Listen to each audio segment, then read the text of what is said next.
नमस्कार। क्या शिवराज सरकार पूरे कर पाएगी पूरे 5 साल? क्या कांग्रेस फिर लौटेगी सत्ता में? क्या होगा बीजेपी में सिंधिया का हाल? उपचुनाव के नतीजे लिखेंगे सूबे की तकदीर। चुनाव की तारीखों का ऐलान भले ही ना हुआ हो, लेकिन सियासत तो शुरू हो चुकी है। किसने कहां कितना दम दिखाया और किसकी वजह से कौन बगावत के मूड में आया, चुनावी चकल्लस में हर दिन दिखाएंगे आपको। कहां है घमासान की तैयारी, कहां है किसकी दावेदारी। जनता का दिल जीतने की लड़ाई में कौन पड़ रहा है किस पर भारी। सुर्खी में अब कौन सी हवा चल रही है? बीजेपी सामाजिक सम्मेलन के बहाने आखिर किस वर्ग के वोटर को साधने की कोशिश कर रही है? क्या सामाजिक सम्मेलन की बिसात से जातीय समीकरण साधे जाएंगे? विरोधी पार्टी इसे बीजेपी का डैमेज कंट्रोल बता रही है, तो वहीं बीजेपी हर तरफ नजरें दौड़ा रही है। सुर्खियों में है बीजेपी का यह गणित।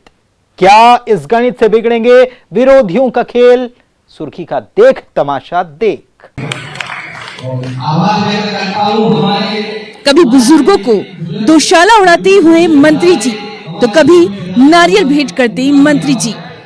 उपचुनाव से पहले ऐसे नजारे आपको सुर्खी में देखने को मिल ही जाएंगे। हमारे सम्मानीय राजपूत जी ने जो काम किया है वो कोई कम काम नहीं किया है।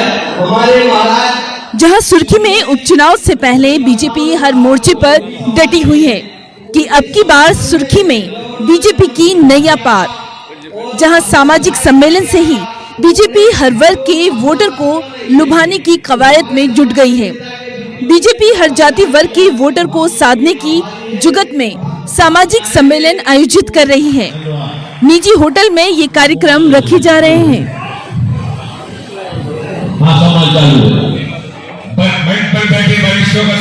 अब जरा इस जातिगत समीकरण को समझने की कोशिश कीजिए। सुर्खी में राजपूत वोटर और ठाकुर वोटर निर्णायक होते हैं। ब्राह्मण और एससी वोटर का भी प्रभाव इस सीट पर देखा जाता है।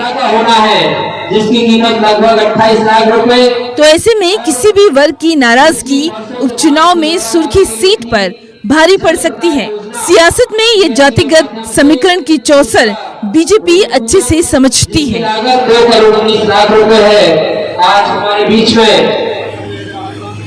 समाज के नाम की राजनीति कर राजनीतिक रोटियां तो सेक सकता है, लोगों को भड़का सकता है, लोगों को भड़का सकता है,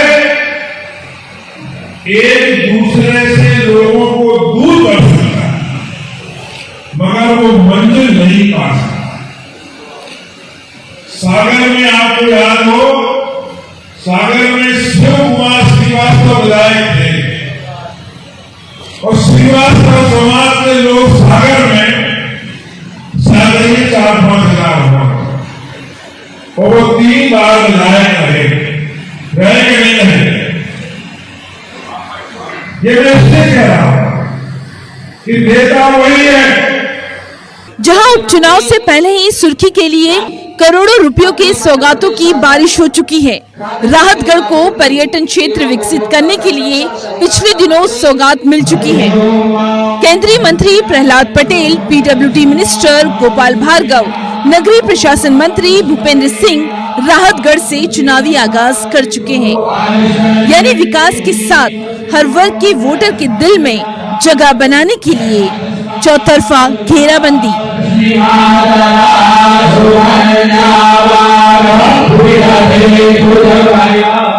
वहीं बीजेपी की पारुल साहू, जो गोविंद सिंह राजपूत की प्रतिद्वंदी रही हैं, वो इस तरह के सम्मेलन को डैमेज कंट्रोल बता रही हैं।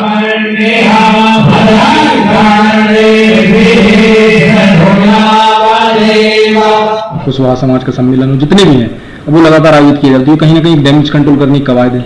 हाँ, तो डैमेज कंट्रोल करने की कोशिश कर रहे हैं। आपको लगता है कामयाब हो पाएंगे? अब वो समय बताएगा।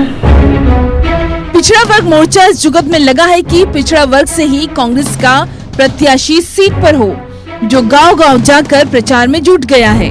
अक्सर विरोधी आरोप लगाते आए हैं कि जिस मंत्री ने पिछले 15 महीनों में जनता की सुध कभी नहीं ली, वो अब सम्मेलन की राजनीति कर रहे हैं।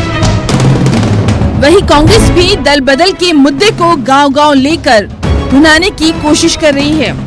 जब 15 महीने तक कांग्रेस की सरकार में वो मंत्री थे, उस समय उन्होंने अपनी गाड़ी का शीशा भी नीचे नहीं उतारा है।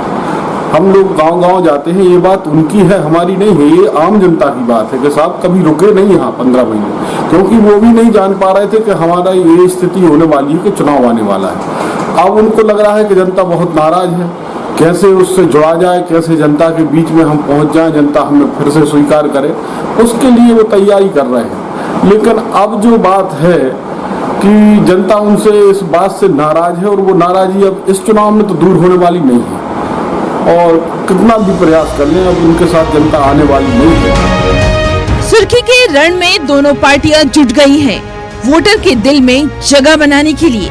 बीजेपी के इस दाव को विरोधी पार्टी डैमेज कंट्रोल बता रही है, तो बीजेपी इस बात से साफ इनकार कर रही है। अब सवाल है कि आखिर हर दाव पे जोखिम का नतीजा क्या होगा, इसके लिए थोड़ा इंतजार कीजिए। सागर से रचित दुबे के साथ bureau report, news 18 Madhya Pradesh Chhattisgarh.